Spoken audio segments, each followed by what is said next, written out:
little bit about what you guys are all about? Sure. So First Tee-Canton is a nonprofit. So we are a youth development character education program, but we use golf as the baseline to teach those crucial skills to young people from 5 to 18 years old. So they learn important life skills such as what responsibility means, respect, integrity, but they learn it while they're on the golf course learning a valuable long lifetime game. Yeah, and golf is such a popular thing anyway, but to involve kids in it and to tie all of that together, I think is pretty awesome. How many kids usually are served each year? So we usually serve with programs that we host at our facility close to around 600 a year. And then we do a lot of outreach in the community at other nonprofits and other youth serving organizations. And we also work with over 40 elementary schools and the 10 YMCA locations in the county. So how does it work? Can parents sign their kids up to participate, or how does that all work out? Any child can participate. We have never turned a child away for the inability to pay. So we provide scholarships. So any child could come to us. Parents can sign up through our registration system online, and there's the opportunity to ask for financial aid or assistance if they need some. They can always come into our office too and ask for some information about registering. And we want to make it as easy as possible, and we're always open to working with groups that want to do some programs for kids that they may serve. And we can take our program off site and go to their location. And we've done that a lot over the last few years, really increasing our outreach efforts into getting more kids involved.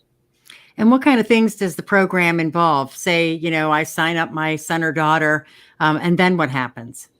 So we're getting ready for summer sessions. So this is our busy time right now. We will be starting the first week of June. So if a parent signs their child up for a summer session, they will come for a class. It's twice a week for 4 weeks, whether they sign up for June or July.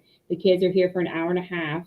When they're dropped off, the parents are welcome to stay, but we really kind of take over from there, and the kids learn about the value and what they're going to work on and understand that day. So typically the first day we talk to them about welcoming, showing respect, and how important it is to shake someone in the hand and look them in the eye, how you remove your sunglasses when you're greeting somebody. And just those basic things that we may take for granted, but a child may or may not know that how important those things are. So we start with that. And then we spend most of the time on the golf course, and it's reiterating that concept and that value throughout their time on the golf course. And they may do different drills or different stations depending on the class or depending on the ages. And then they will eventually work up to being able to play a couple holes each time they're here. And again, they're in smaller groups. We usually do about 20 kids in a class. But when they're out on the course, we usually try to break them down into groups of 4 or 5 kids, and each group has a volunteer mentor coach with them, kind of again working with them, reiterating that core value of the day, and then how they can implement that with what they're learning from the golf skills side. Now, as you go through, I know this is your busy time. Is there a need for people to help out or volunteer with you guys? Yes, always. You never seem to have enough people. We always have the demand of the kids and programming or programs that are interested in working with us.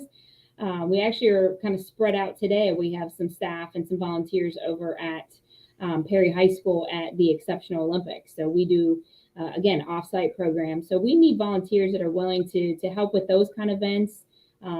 But also helping us here with our programs. And they don't have to be golfers.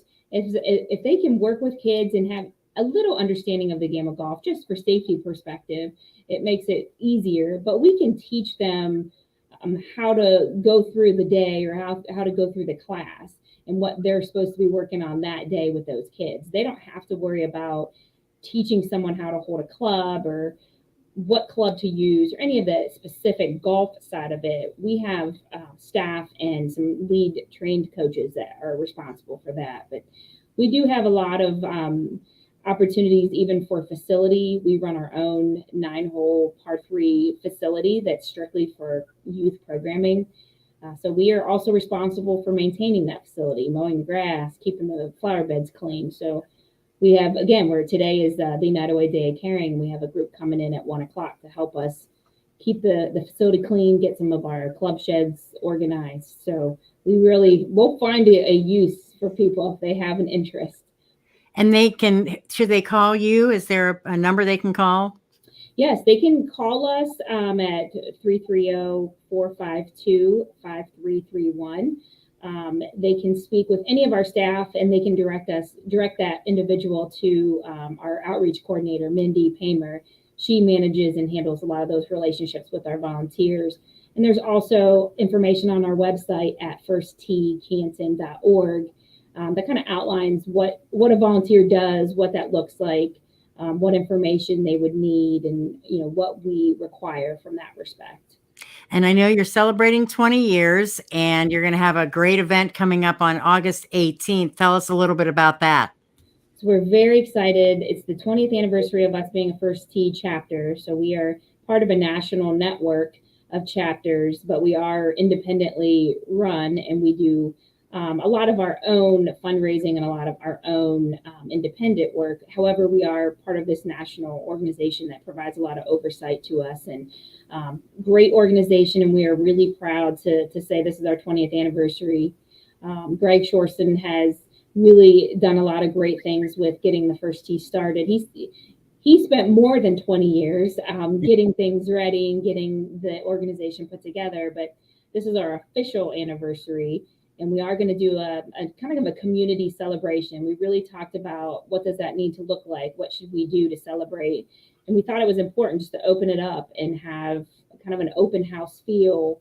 So we just decided August 18th from 4:30 to 7:30, we'll have some stations, some activities, some food, and some special guests, that sort of thing. So we're really looking forward to having the community come out, see the facility. If they've never been here, we welcome them to come. It's a great time to check it out.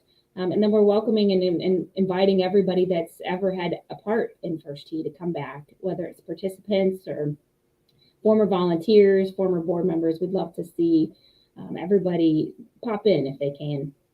And I know Kenny and JT will be doing their show from that event on August 18th. They're excited about that. And we'll talk to you again as we get closer to the event. We'll have you come back on so we can remind folks about that and all the things that are up and coming. But again, give the phone number and your website again. So if anybody's interested in helping out, they can give you a call or get in touch with you. Sure. So our phone number is 330-452-5331. And the website is firsttee-canton.org, and that's all spelled out with T-E-E. All right, Angela, thank you so much for coming on this morning. Yes, thanks, Pam. Great to see you.